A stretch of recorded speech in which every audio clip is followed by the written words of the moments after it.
Assalamualaikum warahmatullahi wabarakatuh. Perkenalkan, nama saya Dian Aprilia Nur Asmi. Di sini saya akan membahas mengenai materi manajemen layanan khusus pada mata kuliah umum manajemen sekolah. Pembahasan pertama mengenai pengertian manajemen layanan khusus.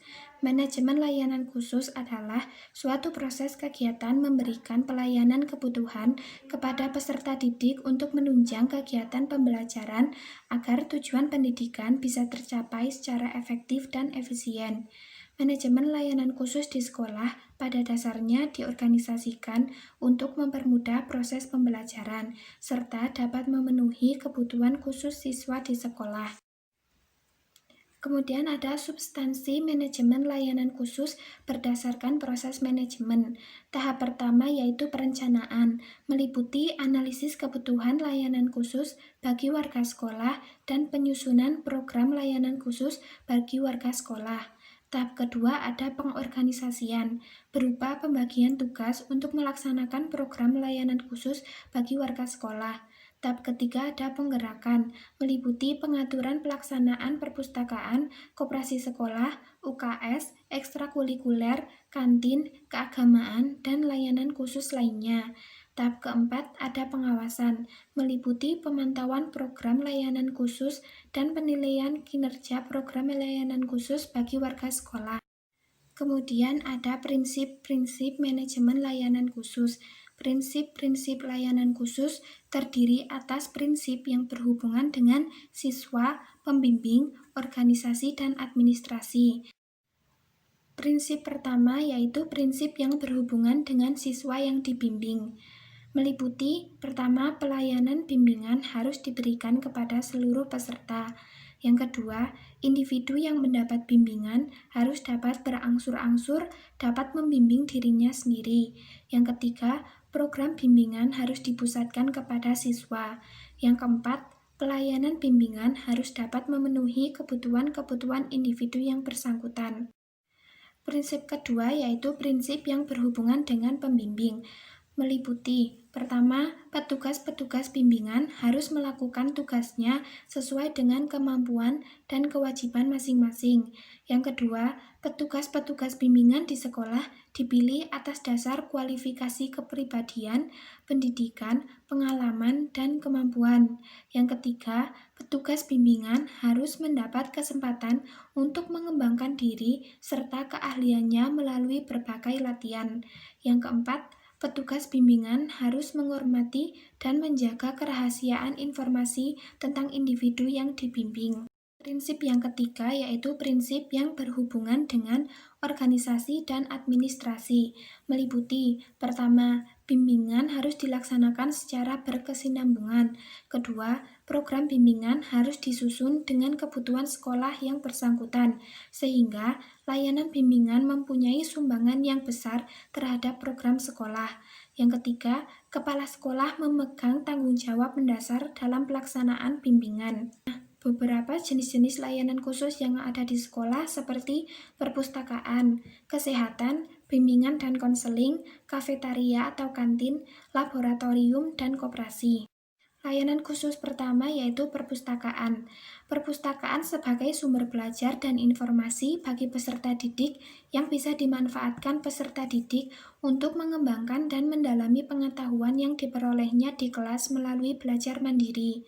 Kemudian ada pula fungsi perpustakaan, yaitu perpustakaan sebagai pusat belajar mengajar, penelitian dan telaah pustaka, rekreasi, dan pusat apresiasi dan kreasi. Kemudian tujuan dari perpustakaan yaitu untuk mempertinggi daya serap peserta didik terhadap materi-materi pelajaran yang diajarkan di sekolah. Kemudian layanan kedua yaitu terkait kesehatan. Layanan kesehatan sekolah adalah sebagai usaha sekolah dalam rangka membantu murid-muridnya yang mengalami persoalan yang berkaitan dengan kesehatan. Kemudian fungsi dari layanan kesehatan adalah seperti membantu mencegah dan mengontrol penyakit dan memberikan pelayanan darurat untuk luka atau penyakit yang datang tiba-tiba. Tujuan dari layanan kesehatan di sekolah yaitu tercapainya keadaan kesehatan peserta didik beserta lingkungannya secara optimal, sehingga dapat memberikan kondisi yang baik untuk belajar dan tumbuh berkembang secara optimal. Layanan selanjutnya yaitu mengenai bimbingan dan konseling. Bimbingan dan konseling merupakan layanan yang dapat digunakan peserta didik untuk berkonsultasi tentang masalah yang dialami peserta didik. Kemudian tujuan dari bimbingan dan konseling yaitu membantu peserta didik untuk mencapai tugas-tugas perkembangan secara optimal sebagai makhluk Tuhan, sosial, dan pribadi. Adapun fungsi dari bimbingan dan konseling yaitu fungsi pemahaman, fungsi pencegahan, fungsi perbaikan, fungsi pemeliharaan, dan pengembangan. Berikut penjelasan mengenai fungsi bimbingan dan konseling. Pertama, fungsi pemahaman. Fungsi yang akan menghasilkan pemahaman diri, baik dari siswa dan lingkungan. Yang kedua ada fungsi pencegahan. Bertujuan untuk menghindarkan siswa dari berbagai masalah yang dapat menghambat atau menimbulkan masalah dalam proses perkembangan siswa. Yang ketiga ada fungsi perbaikan, yaitu bimbingan berfungsi untuk berusaha memecahkan masalah yang dialami siswa. Yang keempat ada fungsi pemeliharaan dan pengembangan, yaitu fungsi yang diberikan dapat membantu siswa dalam memelihara dan mengembangkan berbagai potensi sesuai kondisi siswa yang positif secara terarah. Layanan khusus selanjutnya yaitu layanan kafetaria atau kantin. Layanan kafetaria adalah layanan makanan dan minuman yang dibutuhkan oleh peserta didik di sela-sela mengikuti kegiatan belajar mengajar di sekolah sesuai dengan daya jangkau peserta didik. Fungsi dari kafetaria yaitu melalui kafetaria sekolah, peserta didik mendapat keamanan dari makanan dan minuman yang berbahaya dan terlarang. Tujuan dari kafetaria yaitu agar peserta didik mudah mendapatkan makanan dan minuman yang terjamin kebersihan dan kesehatannya serta memadai kandungan gizinya dan sesuai dengan daya jangkau uang sakunya. Adapun prinsip-prinsip kafetaria sekolah, yang pertama ada prinsip keterjangkauan, yang artinya makanan dan minuman yang disediakan di kafetaria sekolah haruslah terjangkau oleh uang saku peserta didik dengan aneka ragam latar belakang ekonomi. Kemudian yang kedua ada prinsip pendidikan, di mana layanan kafetaria yang disediakan kepada peserta didik haruslah dalam kerangka pendidikan kepada peserta didik dan tidak hanya sekedar mencari keuntungan. Kemudian yang ketiga ada prinsip kooperatif. Penyelenggaraan layanan kafetaria haruslah memungkinkan kerjasama yang baik antara peserta didik dengan pengelola kantin. Pengelola kantin tidak menentukan harga sepihak, tetapi peserta didik juga tidak boleh mengadakan penawaran sepihak yang menyebabkan pengelola kantin rugi dan tidak dapat melanjutkan usahanya. Kemudian yang keempat ada prinsip membantu peserta didik. Kafetaria yang diadakan oleh sekolah bermaksud memberikan layanan kepada peserta didik. Kemudian yang kelima, prinsip kesehatan. Prinsip ini menekankan agar makanan dan minuman yang tersedia haruslah terjamin kebersihan dan kesehatannya. Makanan yang terjamin kesehatan dan kebersihannya dapat menjadikan peserta didik terdukung kegiatan belajarnya. Kemudian, layanan khusus sekolah selanjutnya adalah laboratorium. Laboratorium sekolah adalah sarana penunjang proses belajar mengajar baik tertutup maupun terbuka yang dipergunakan untuk melaksanakan praktikum, penyelidikan, percobaan, pengembangan, dan bahkan pembakuan. Fungsi dari laboratorium yaitu alat atau tempat untuk mempraktekkan sesuatu yang diketahui. Kemudian, alat atau tempat untuk membentuk siswa belajar menggunakan metode ilmiah dalam pemecahan masalah. Nah, tujuan dari laboratorium yaitu mengembangkan keterampilan, melatih daya berpikir kritis analitis melalui penafsiran eksperimen, kemudian memperdalam pengetahuan pula. Jenis layanan laboratorium. Yang pertama, laboratorium komputer. Laboratorium komputer sebagai pusat sumber belajar untuk meningkatkan kemampuan siswa dalam memanfaatkan teknologi informasi. Kemudian laboratorium IPA. Ruang laboratorium IPA berfungsi sebagai tempat berlangsungnya kegiatan pembelajaran IPA secara praktik yang memerlukan peralatan khusus. Bahan di laboratorium IPA merupakan zat kimia yang digunakan dalam kegiatan di laboratorium IPA yang bersifat habis pakai.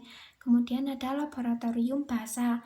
Laboratorium yang dibuat untuk mempermudah penyampaian materi apapun di sebuah ruangan, pada umumnya digunakan untuk materi bahasa, baik bahasa Indonesia, bahasa Inggris, maupun bahasa asing lainnya.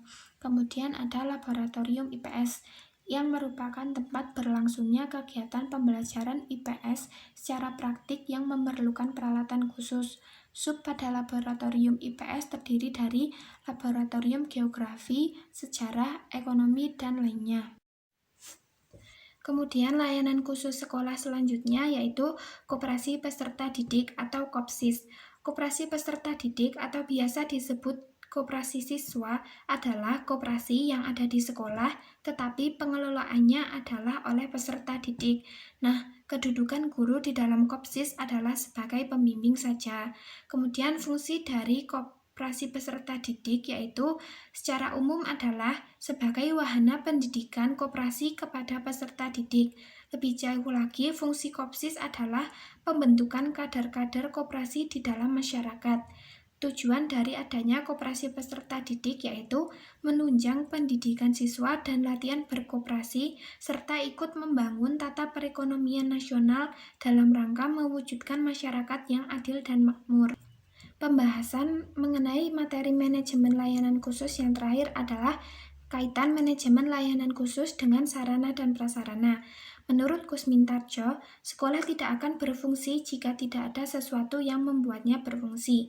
Maka dari itu, adapun kaitan antara pentingnya sarana dan prasarana dengan layanan khusus di sekolah. Suatu layanan khusus tanpa didukung oleh sarana dan prasarana, maka pelayanan yang diberikan tidak akan maksimal, karena tidak ada fasilitas yang mendukung. Sebagian besar layanan khusus memerlukan tempat dan peralatan dalam memberikan pelayanannya kepada peserta didik. Sekian mengenai materi manajemen layanan khusus yang bisa saya sampaikan. Kurang lebihnya mohon maaf. Terima kasih. Wassalamualaikum warahmatullahi wabarakatuh.